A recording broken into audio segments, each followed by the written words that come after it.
Hello. This video is about the sample size calculation. It's about the mathematical calculation of the sample size. That is how to calculate the sample size. So if you are given the prevalence and the confidence level, the level of the precision, how you will calculate it, and in case if you are given the standard deviation, then how you will calculate it. So first of all, what is the formula to calculate the sample size? The formula is n. This is the small n, this is the sample size. It denotes the sample size. Then the z is the level of the confidence.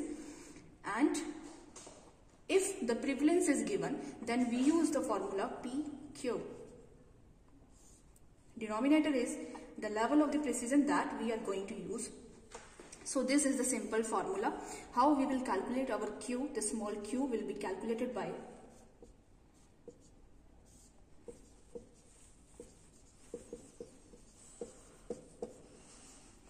So suppose if we are calculating our sample size on 95% confidence interval.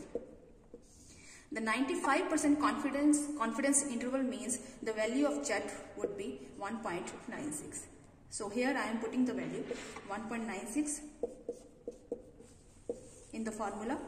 The prevalence, the given prevalence is 80%. Just assume that it is 80%. You can take 70, 60, anything. So I am putting over here the 80. And then I am calculating the Q. The Q would be 100 minus 80, then 20. Why I am not taking 1 minus P? Because I have not converted my 80 into 0.80. If I want to put the formula in 1 minus P, then first I have to convert this 80 in 0.80. Then I can use this formula, then my P. And then my Q would be the 0.20. Okay, then the denominator is the level of the precision, and here I am taking the level of precision is 5. You can take 5, 4, anything. I am taking 5. So with the help of the calculator you can calculate it. That would be your sample size if the prevalence is given.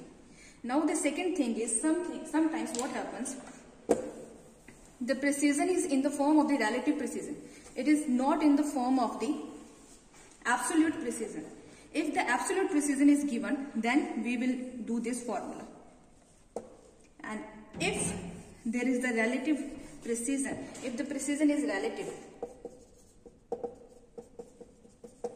suppose that your prevalence is 6.5% and the relative precision that is given to you is 20%.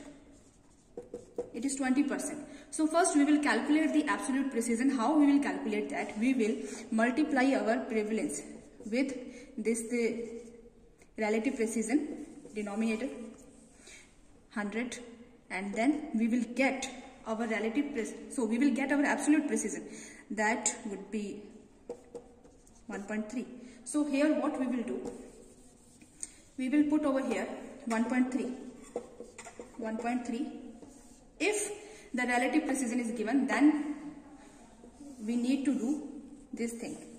If the absolute precision is given, then we will just put the absolute precision over here. If the relative precision is given, first we will convert it into the absolute precision with multiplying it with our prevalence.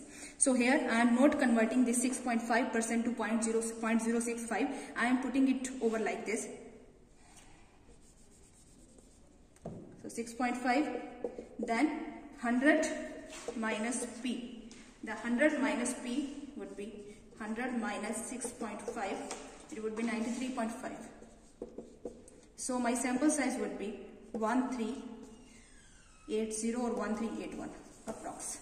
Now, if you are not taking 95% interval, but you are taking the 99% confidence interval level, what you need to do? Just the value would be changed over here. 2.56. But if you are not taking over 99%, you are taking the 90%, then some different value would be over here. So it's only depends that what confidence interval level you are choosing to calculate your sample size. If you are taking the 95% confidence interval level, then the value of Z would be 1.96. 1.96. You can take a round of 4 over here. So this is the method to calculate the sample size. If the prevalence is given, at the time of the qualitative data, but if you are given the standard deviation, then we will use some different formula. The formula is,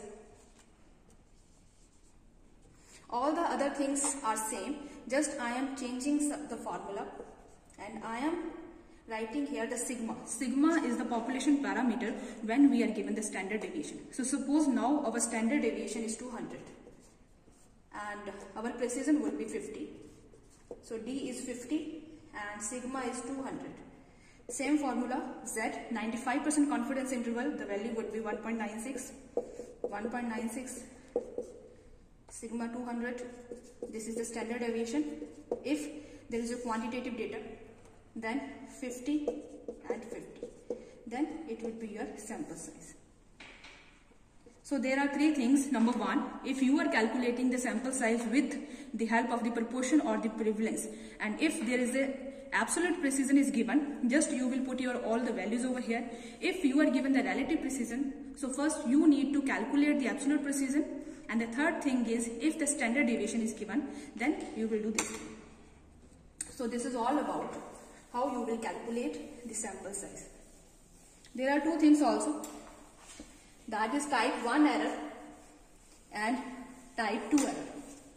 So what is type 1 error and what is type 2 error? Whenever we do any study, we have a null hypothesis. The null hypothesis always says that there is no relationship. There is no relationship between the variables you are studying, like there is no relationship between the smoking and the lung cancer.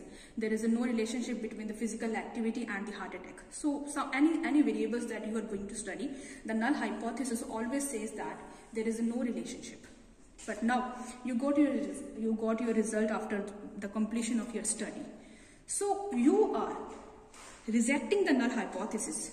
You are rejecting the null hypothesis, but actually it is true. Rejecting the null hypothesis, but actually this is true. That time the error that we are getting in our study is type 1 error. And to remove this type 1 error, we use the level of the significance, that is 1 minus alpha.